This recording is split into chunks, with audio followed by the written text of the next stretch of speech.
We have a chat. We have. All right. I'm gonna before we start talking about about all our basketball stuff. I'm going on YouTube to see if it's actually on here. Yeah, what is the channel that it's loading into? Here we go. Let's post this everywhere. Chat. We have. Oh, All right, I'm gonna before we. That'll stop happening now. I muted it. Thank you.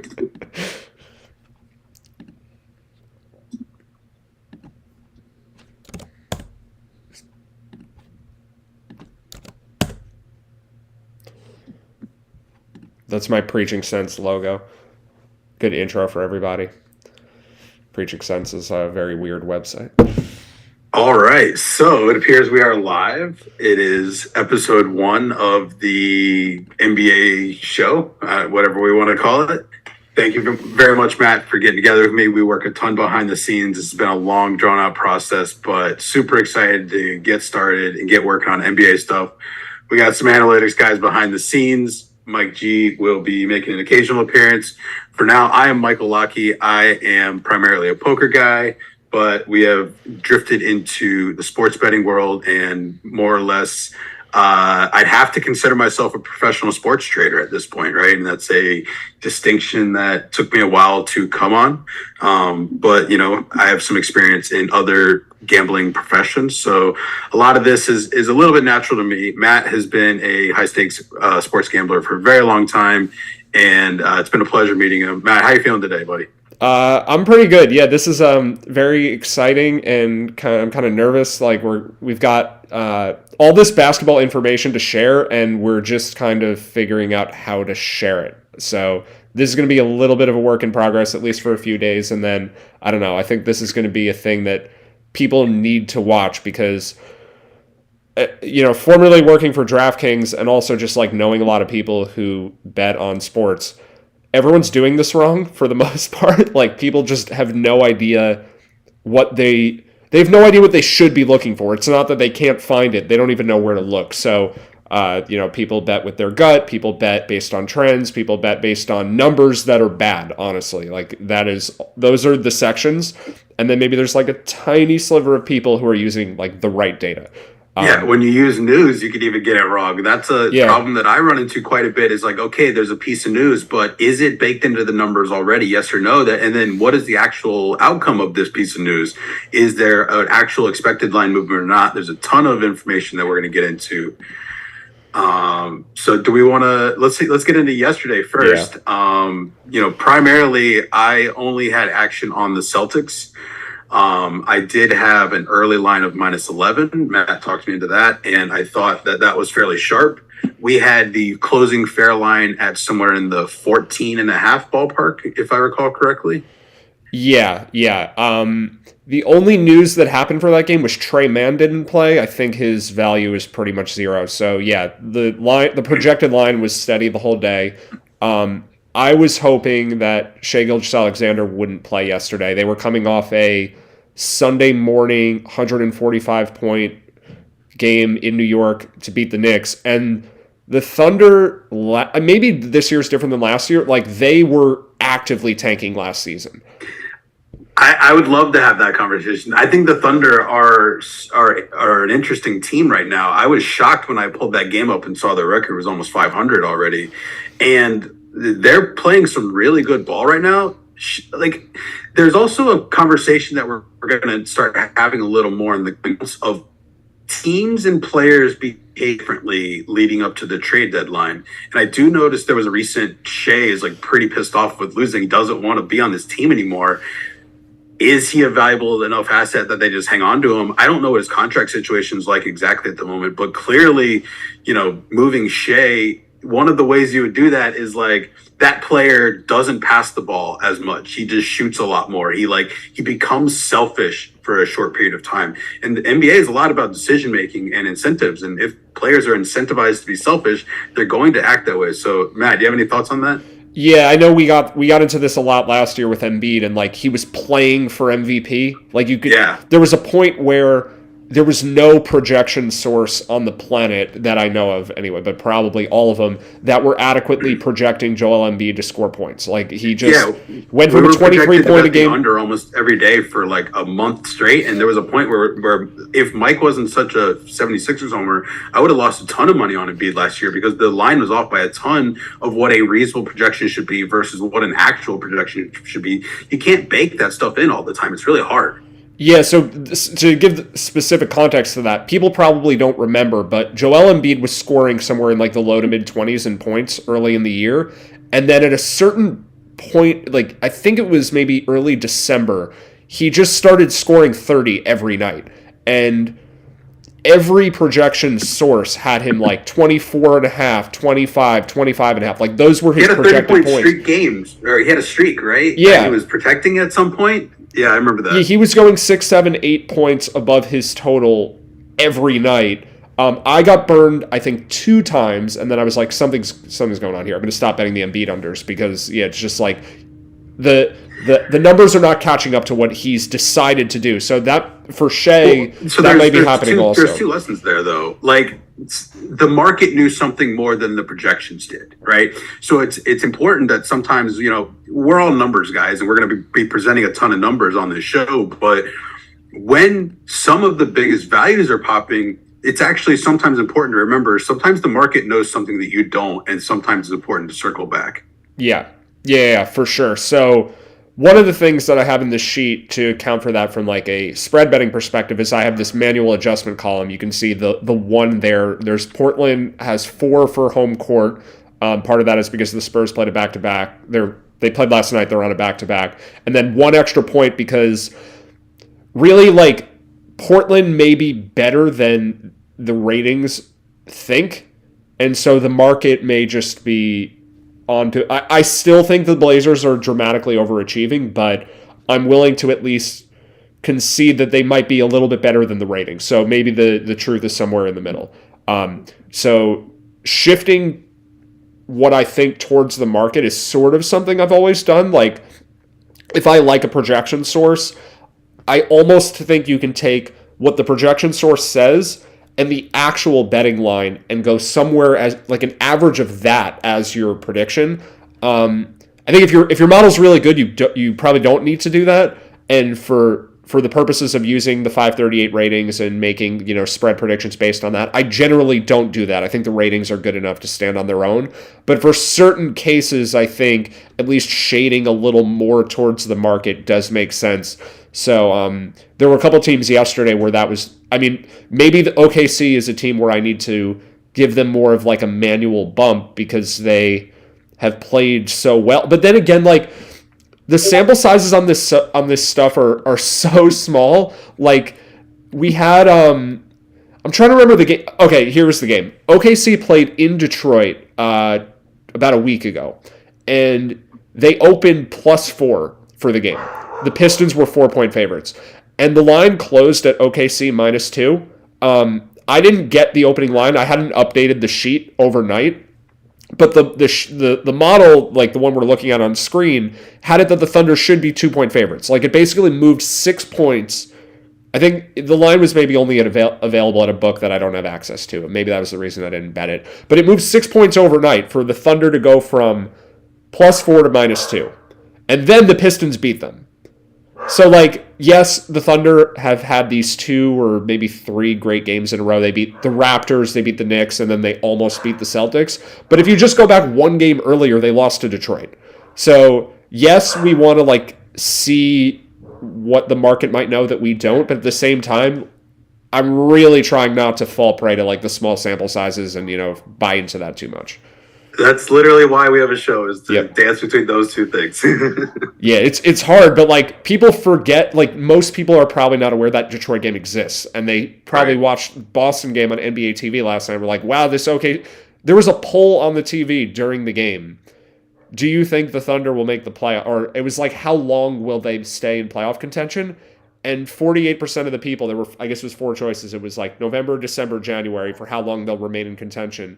And the last choice was just make the playoffs. And I think of the poll answers, 48% were on just make the playoffs. The Thunder are like 20-1 to make the playoffs. Like they're not. I mean, sure, something weird could happen, but like for them to make the playoffs. What if literally drafting multiple first rounders every single year actually makes you a good team at some point, right? Like, yeah, it's just like those guys have not played well lack until of talent on the team. Other than Shea, none of those people have played well until the last 3 games. So it's just like fair enough. That's why we have models. We trust the process. Yep. So let's stay a little bit focused on today now. Yeah. We spent a little more time than anticipated on yesterday, but the biggest priority, according to Matt, is this Portland San Antonio situation. So we have the fair line at 9. I'm seeing books have the line at 8 right now. So obviously Trey Jones appears to be worth 3 points on the spread. Nurkic 2.5. These are pretty big numbers. Matt, what do you got here? Okay, so I have a half unit on this at Portland -7 already. And I am happy to share at a later date like how I determine when I'm gonna bet. A lot of it is just like I have limits and I like can't bet more. Like a lot of times my bet sizes are just a product of that was the most I could bet. But I had some sense looking at this overnight that the Spurs are probably going to sit some guys tonight. Like the Spurs are winning too much, more than they want to, and I don't think they're in a situation like Portland, certainly not Portland, almost certainly not Utah, and maybe not even the Thunder. Like they don't have enough talent where they're going to sustain being a playoff contender throughout the year. So what if the West is just really bad?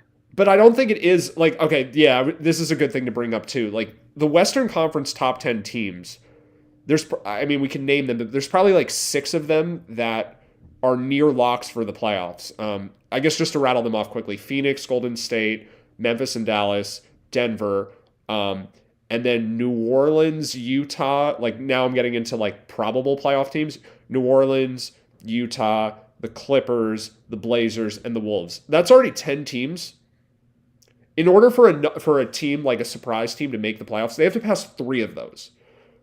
Like I don't think the West is loaded at the top, but I think it's a deep conference this year. So, and then like the Kings are now on a winning streak. Sure. Like for the Spurs or Thunder to make the playoffs, they have to pass like some teams that are both trying to win and better than them. And it's not like the Spurs are 10-3. I think they're 500 right now. They're 6-8. Okay, so yeah, like they don't have incentive to, play Jakob Poeltl on a back-to-back.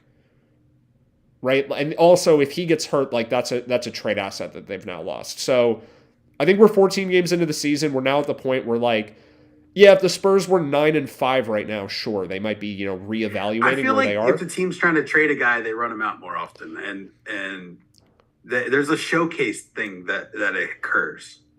There's that too, but like Poeltl sat a lot of back-to-backs last year. Like I don't think he would rest. I'm not applying that only to Poeltl. I'm just trying to remind us that like that's still a thing. Well, it was a conversation earlier in the year, like were the Jazz playing Mike Conley on a back-to-back because they're trying to win or because they want to prove to other teams that he can do that right for when they trade him. So I totally get that point. Like that may be the thing.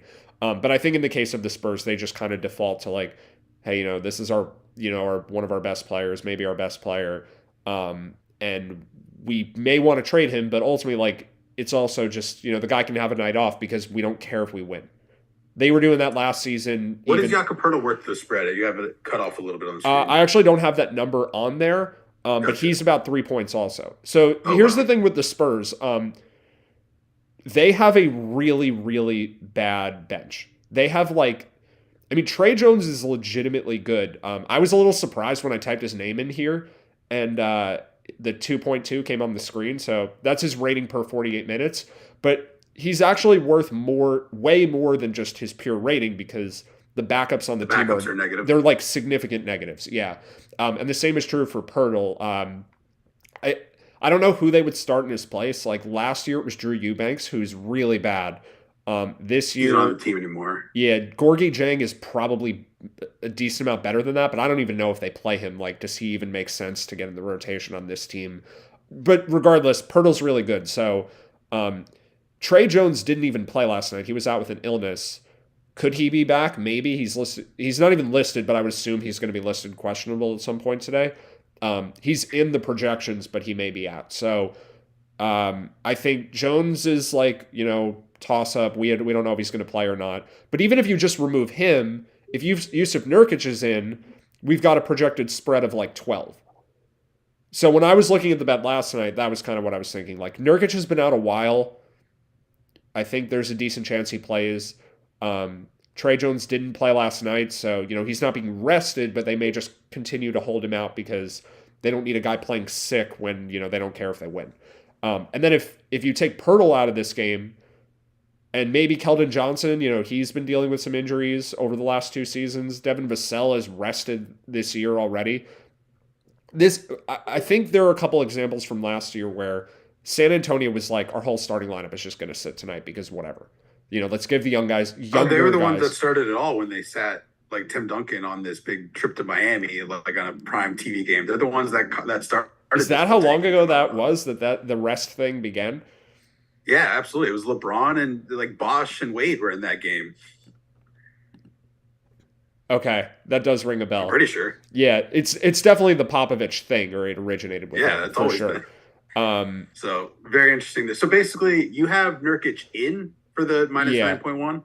So there is a little bit of risk that he gets out, that ends up looking a little worse. Obviously, that's the risk we take. So to me, this is a little bit of a math problem.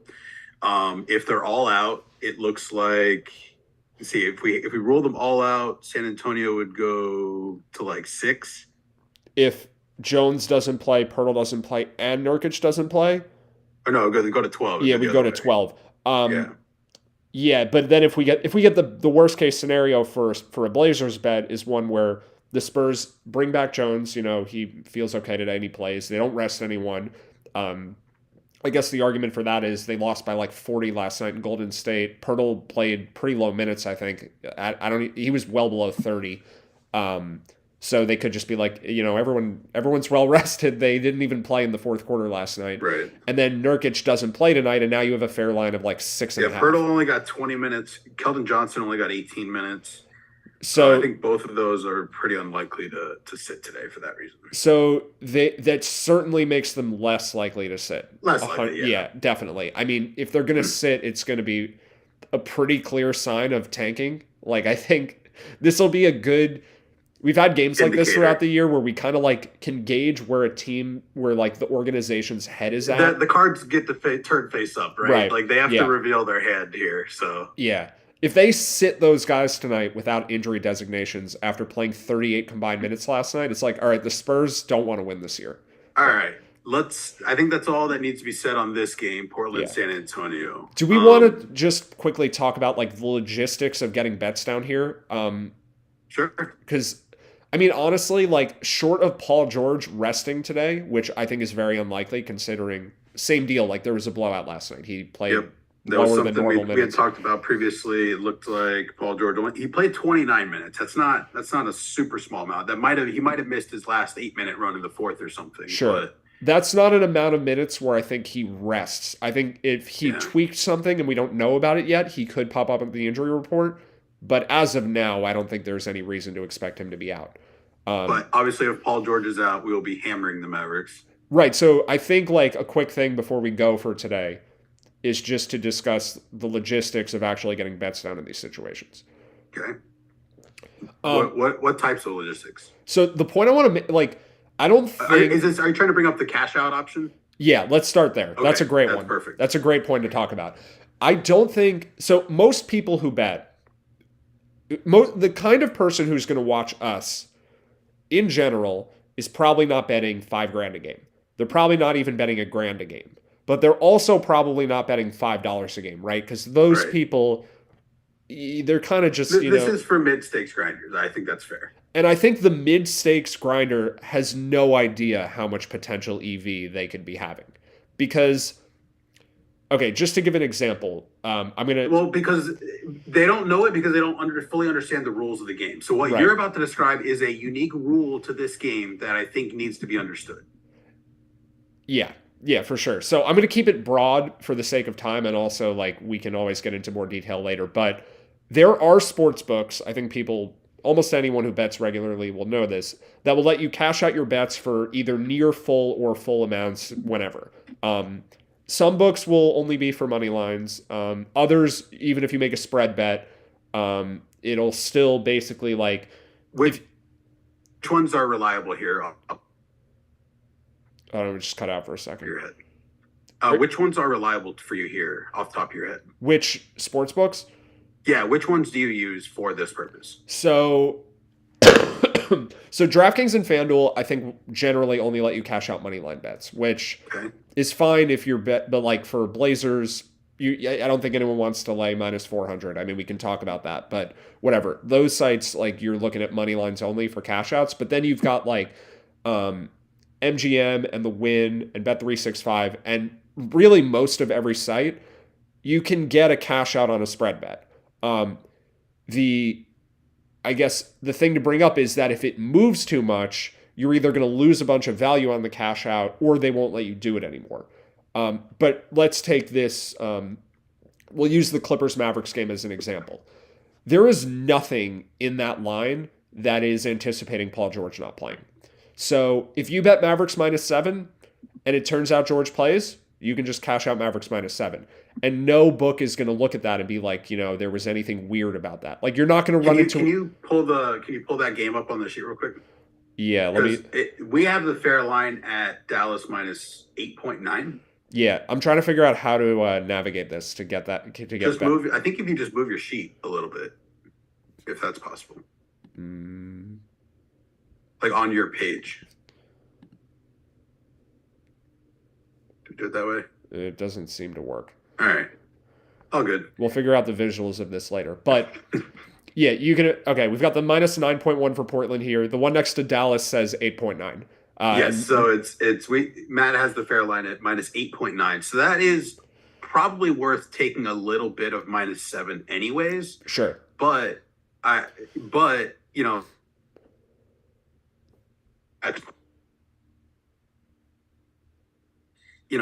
maybe you make a half unit bet, and then maybe you make like a multi-unit bet. And if Paul George is ruled out, then you leave him. But if he's ruled in, then maybe cash out your multi-unit bet on the side, and then you still keep your -7 at a small bet because it's still decent, right? But It's not nearly as much as you're going to want if somehow Paul takes the night off. So yeah, absolutely. So you can, like anyone can play around with this, but the reason it's so valuable for a mid-stakes bettor is if you do something like this too regularly, this is a way you're going to get limited. So in just the pure example of you bet Dallas, George plays, like we get him announced in the starting lineup, and you cash out Dallas, you're not going to that's not going to be a red flag for anyone. Like you like the Mavericks and nothing happened, and then you just didn't bet them anymore. Like you're not going to run into issues with that. But if you did it for Portland, like you bet on the Blazers, and then Nurkic got ruled out, and then like the second that Nurkic got ruled out, you did a cash out there, before the line shifted against us. You do that a few times, like the sportsbook is gonna be like, oh, he's cashing out ahead of the line. So yeah, it's like the opposite of closing line value. Right. So I think that one is gonna like get your account at least some attention on it. And if you do that enough, like if you're trying to bet like 500, bad. Yeah, but if you're a mid-stakes bettor though, the limit you're gonna face as a result of that is still fine. Like if your goal is only to bet like $50 or $100 a game, the limit there is going to be still probably well above that. So this is only really a problem for the person who's trying to get like big amounts of money down, because if you're limited on sites where they're like, hey, we're only going to let you bet $100 a spread now, and that's all you wanted to bet anyway, like that's not an issue for you. So these are problems that... And you still hopefully have a few books. Right. If one site dings you where now you can only bet like a little less than you wanted, you could also just bet it there and then bet some more somewhere else. Like my point is, it is more work. It is harder to get the right lines that way, but yeah, it's a bit of an annoyance, but it's only a major problem for someone who's a high stakes bettor. So this just is not a big deal for most people. So you can do this. Like I think this is a reasonable move for tonight. Bet Dallas. Like you said, actually put one small bet on Dallas somewhere. and then put a bigger bet on Dallas somewhere you can cash out. And, I think there's a 95% 95% chance Paul George plays tonight. Yeah, based on the way the game went yesterday, I think that's accurate. And obviously, we were both rooting for. We love the chaos, right? The more chaos there is in NBA, double overtime would have been fantastic in last night's Clippers game. We didn't this get line it. Was actually I saw this Clippers Mavs lineup during the game yesterday, which I don't see very often. And to me, that's insane. Like, I didn't take a slice of Mavs -7, but like, what if Paul George gets hurt randomly, right? Or like anybody gets hurt? I don't know. Like this, that's like a really weird free roll that the sites are going to leave themselves with. Yeah, sometimes. it's that one seems very random, like when they will or won't have the lines ready. The Blazers Spurs line was available before the Spurs game. Like, I took Portland last night when Trey Jones got ruled out for the prior game. Like, it was 27 hours ahead. Like, it's weird that, sometimes, and then, for the Warriors back-to-back against the Spurs that they just had Sunday into Monday, you couldn't find a Warriors line until Monday morning. Like, they were not posting that until Steve Kerr. Well, the Warriors are very forthright about how they handle back-to-backs. We get news on that a lot. So I think that's one that the folks are really, they probably got burned on it too much a couple of years ago. Yeah, that probably is what happened. I guess the Warriors are the only team where they actually will make a point to say no one's resting on the front end of the back-to-back. Yeah, no one else else get that news a lot. So. Yeah, so I guess like the books are finally, waking up to the idea they have to pay attention to Warriors back-to-backs. But all right, so I think we are getting relatively close to wrapping up. We could pop in on the prop real quick if we want to peek at those, or we could just wrap up. Relatively open either way. So I just want to mention, I'm going to give a quick shout out to this. Let's bypass both of those and we can come back to them for another show. Problem. So there are a couple sites where the same game parlay, the way it works is that it will delay after the thing updates. So like if Paul George were to get ruled out now, hypothetically, the odds for the game will change, within a matter of 15 seconds. But the odds in the same game parlay section will have a bit of a lag. They'll be available to bet for longer. It turns out that if you just add the same game, and this is not true for all of them, but for some of the sites, if you just add the same game parlay combo to your bet slip ahead of time, it won't close. Like, you can bet that after the fact. So this is what I did last night just as an experiment. I put a parlay of Mavericks -7 with the under for the game in my bet slip. And then I went to sleep. And this morning, logging back in, it's still in the bet slip. And the way that I think it works is that if Paul George were to get ruled out now, and I come back in 6 hours, I can still just bet the thing. Because it's already in my bet slip. So this is like a system. My understanding was that edge had dried up, but I had thought I had heard that from you. So I am marginally excited to hear about this. And that is a massive edge that is going to burn up probably about 20 minutes a day, but once a week is going to make us a lot of units. So very interested in getting more in the weeds on that. Yeah, and the same game parlays are going to have lower limits. But again, if you play mid stakes or you want to just really grind it out and bet a lot of them, those are the two ways it works. Either you just have one, but you don't, that's fine because you don't need to bet that much money. Or you want to bet more money, you just need to do this, a lot of times. Meticulously. So, yeah, and it can be very time consuming. Bradley Beal getting COVID 3 times last year produced entire nights of trying to bet as many Spencer Dinwiddie props as possible. That was Dinwiddie's my favorite guy to land on. Like he's happy being Robin on most teams, but like when Batman's out, he's like ready to go. Yeah, he's averaging probably like 15 points a game this year. But if you took Luka Doncic out for a week, he's scoring 33. Like 27. Yeah, maybe he scores 30. Like, and the assists go up from like 4 a game to like 7 a game. He's just going to do everything at that point. So yeah, like those, I don't know. I there's probably are glitches and things like that, like ways to get around the system that neither of us is aware of, that just by hearing about this idea, like as a possibility, other people will like go look for them they can tell us about them or not, but like, just this is a concept that will, I think, open people's eyes. One of the ways to get lucky is to stir up a lot of things. Yeah, you just are like, you just put this information over Like here, you put sometimes that just over there. browsing the books lets you get lucky, right? Like, Yeah. Sometimes sites will like forget to update the team totals even though they've moved all the game lines, or something like that. You see this all the time. Like if you look for it, you will see it all the time. So yeah, like for me, at this point, maybe more than half of betting is knowing the ins and outs of all the sports books, and the other, like, less than half is the thing we have on the bottom of the screen. Like, you need both, I think, but yeah, there's a well, the most important thing is that whoever is listening right now, please tune into future shows. We will get into more details on the model below. We will get into much more details on how all these players interact with each other. Where our data sources are coming from, what we're doing, and just talking our process through this show. This shows the show that Matt and I wanted for each other, and we just think it's like useful for others to be able to like participate and like listen to the stuff that we're doing anyways, but we might as well make it a little more public. The industry has missed out that no one else is doing this yet, so I guess we're just going to have to be the pioneers for it. Fine, you got me. All right, thanks for listening, whoever. Yeah. All right, appreciate See you next everything, time. Matt. Yep. Let's do it. Yeah, thanks, Mike. We'll be back tomorrow, right? Similar time. We will. Yeah. Right. Tomorrow's a big ready to slate. roll. We'll have a lot of stuff to get into tomorrow. Sounds good.